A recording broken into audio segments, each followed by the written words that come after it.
오천수와 마광숙의 탄원서 덕분에 독고탁은 징역 2년에 집행유예 3년을 선고받고 깜빵에서 나오게 되었습니다. 독고탁은 예상 못한 빠른 출소를 하게 되었고 구치소 앞에는 예상치 못한 사람이 기다리고 있었습니다. 바로 마광숙이었습니다.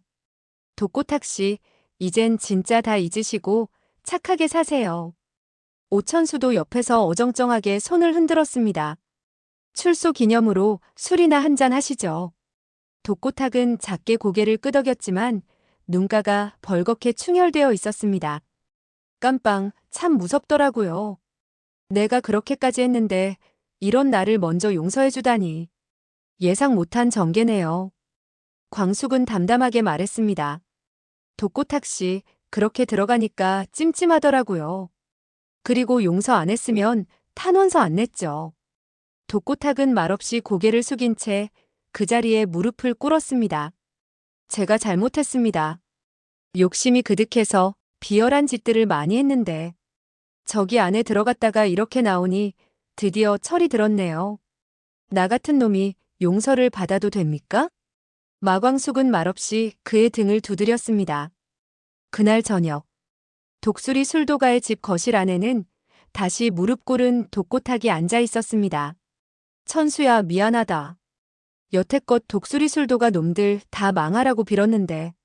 그런데 지금은 내가 그 독수리 술도가의 은혜로 다시 태어난 느낌이다. 오천수는 코웃음을 쳤지만 그동안 쌓였던 분노가 녹아내린 듯 눈가에 눈물이 맺혔습니다. 그래도 이렇게 출소하신 거 보니까 좋네요. 진짜 보기 좋아요. 오흥수, 오범수, 오강수도 모여 앉아 독고탁을 위해 박수를 쳤습니다. 그 순간 누군가 조용히 같이 박수를 치며 들어왔습니다. 세리였습니다. 아빠, 이제 그만 들어오세요. 집에 가요. 독고탁은 세리의 손을 잡고 조용히 일어섰습니다.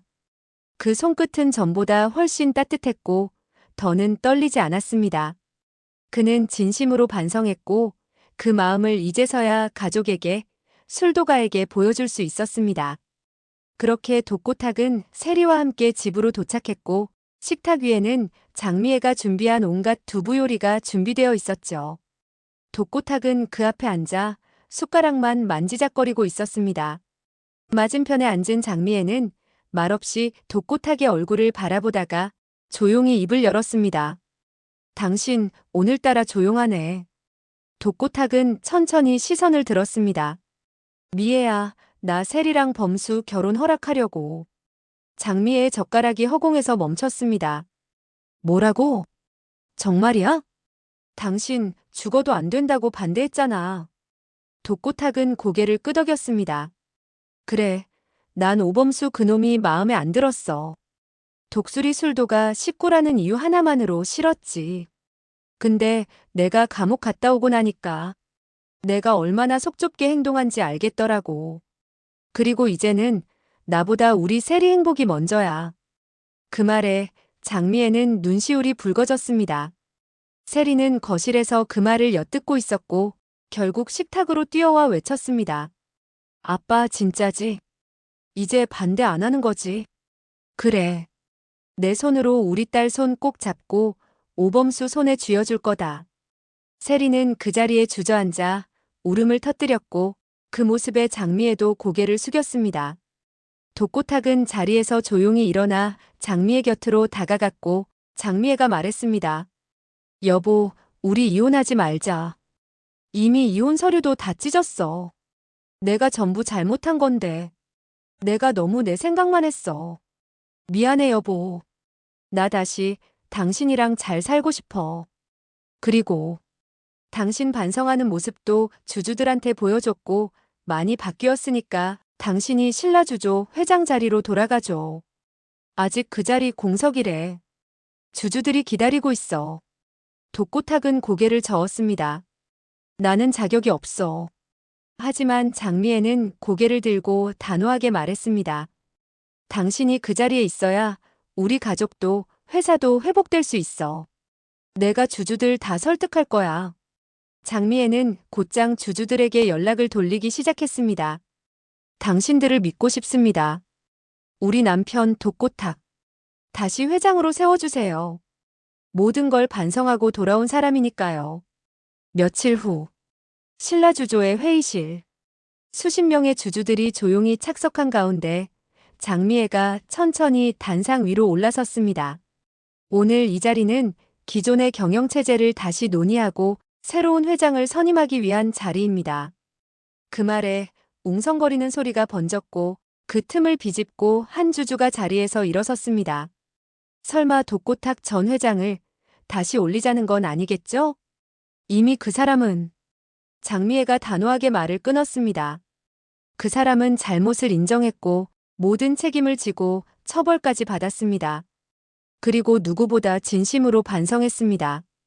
오히려 그런 사람에게 기회를 줘야 우리가 만든 이 회사를 지킬 수 있습니다. 그렇게 설득과 반박이 오간 끝에 주주들의 손이 하나둘 올라가기 시작했고 결국 찬성률 75%로 독고탁의 회장 복귀가 가결되었습니다. 다음 날 독고탁은 양복을 꺼내 입고 장미애와 함께 회사 현관을 다시 밟았습니다. 이게 다시 여기 서게 될 줄은 몰랐네. 장미애는 말없이 그의 손을 잡았습니다.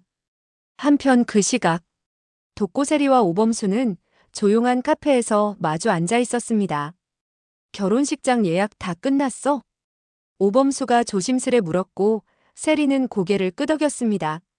예식장, 드레스샵, 사진, 스튜디오까지 다 끝났어요.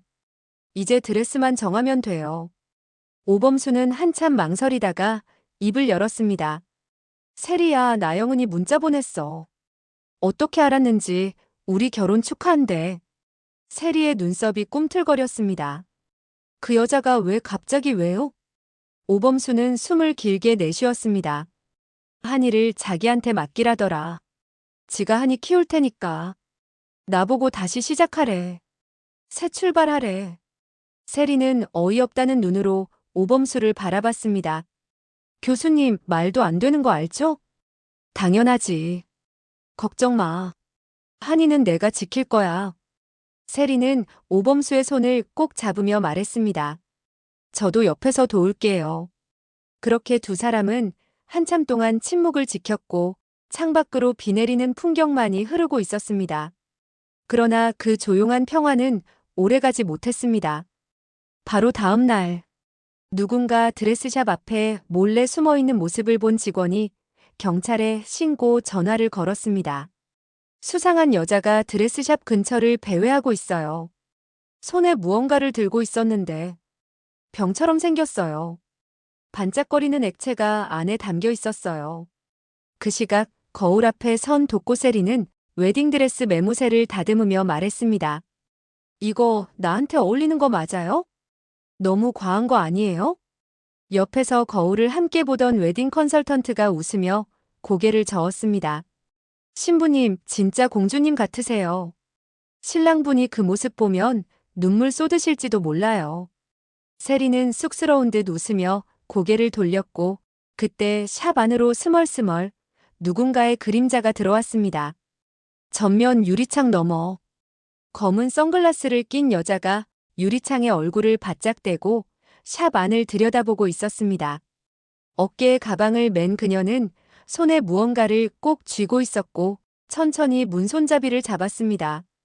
직원이 먼저 눈치를 챘고 누가 오셨나 하고 문을 향해 다가갔습니다. 그런데 그 순간 갑자기 들이닥친 오범수가 문을 가로막으며 외쳤습니다. 세리야, 뒤로 물러서.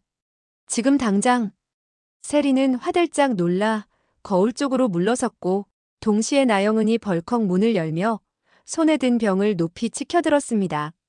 너 같은 여자가 어떻게 우리 한이를 넘봐. 내 딸의 새엄마는 네가 될 수 없어. 염산이 담긴 병은 햇빛을 받아 희미하게 반짝였고 오범수는 망설임 없이 그녀의 팔을 움켜잡았습니다. 미쳤구나, 나영은. 지금 뭐 하는 짓이야. 놔, 이거 놔. 난 이대로는 못 살아. 나한테 한이를 빼앗아가 놓고 너희 둘은 행복할 수 있을 거라 생각했어? 오범수는 그녀의 팔을 비틀어 병을 떨어뜨리려 했고 버둥거리던 나영은의 손에서 병이 이탈하며 바닥에 떨어졌습니다. 땅에 튄 염산은 바닥을 태우듯 흘러나갔고 튀어오른 액체 일부가 나영은의 팔에 튀었습니다. 끔찍한 비명이 샵 안에 울려 퍼졌고 직원들이 비명을 지르며 뒷걸음질 쳤습니다. 세리는 눈을 감은 채 두 귀를 막았고 오범수는 나영은의 팔을 붙잡고 비명을 삼키며 외쳤습니다. 누가 119 좀 불러주세요. 빨리요. 나영은은 팔을 감싸쥔 채 바닥에 주저앉았고 눈에는 공포와 절망이 번졌습니다. 오범수 너 때문에 내 계획이 다 망가졌어. 경찰차가 샵 앞에 멈춰섰고 출동한 경찰들이 나영은을 제압하듯 일으켜 세웠습니다. 나영은 씨, 당신을 살인미수 혐의로 긴급 체포합니다. 당신에게 변호인을 선임할 권리가 있고. 경찰의 말이 이어지는 동안 세리는 그 자리에 무너지듯 주저앉았고 오범수가 세리를 끌어안으며 말했습니다. 괜찮아. 이제 끝났어. 경찰서 유치장 안.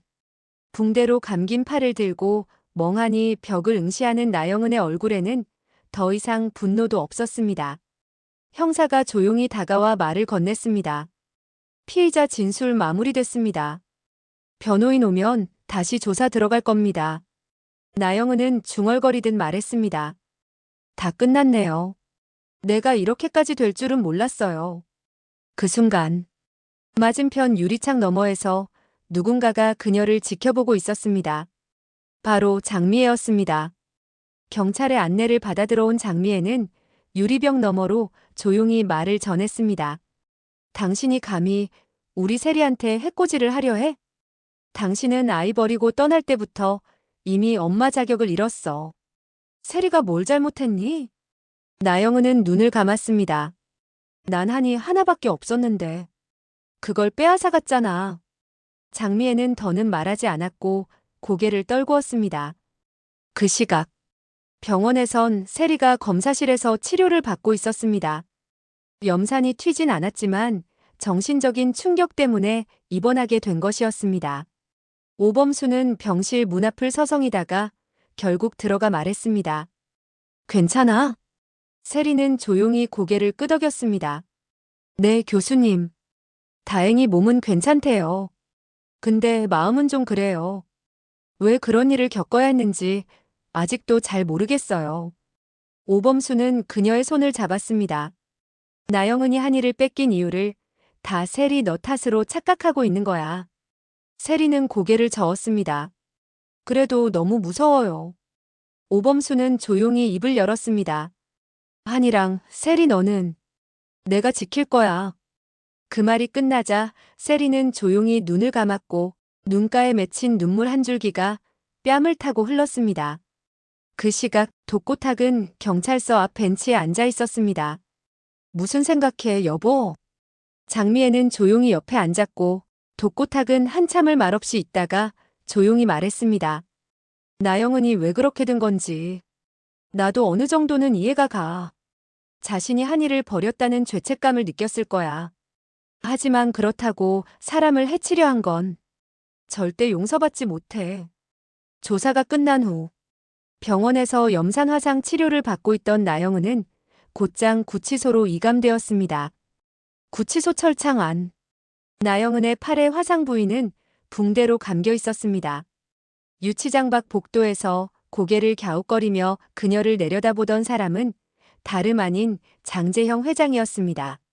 서류 봉투를 손에 든 채 장재형은 비웃듯 입을 열었습니다.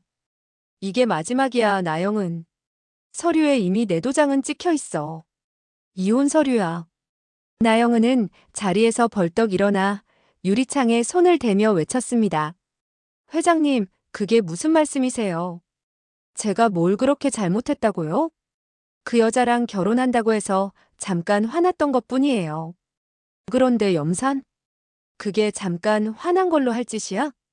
당신 뉴스 봤어? 기자들이 장재형 마누라가 사람한테 염산 들이붓다 실패했다고 떠들고 있다고. 내가 지금 얼굴을 들고 다닐 수가 없어. 나영은은 절규하듯 소리쳤습니다. 그 여자 때문이에요. 그 여자만 아니었으면 한이도 다시 데려올 수 있었어요. 장재형은 피식 웃었습니다. 그 여자? 네가 염산 뿌리려던 여자였지. 오범수 그놈이 나랑 연락한 건 알았냐?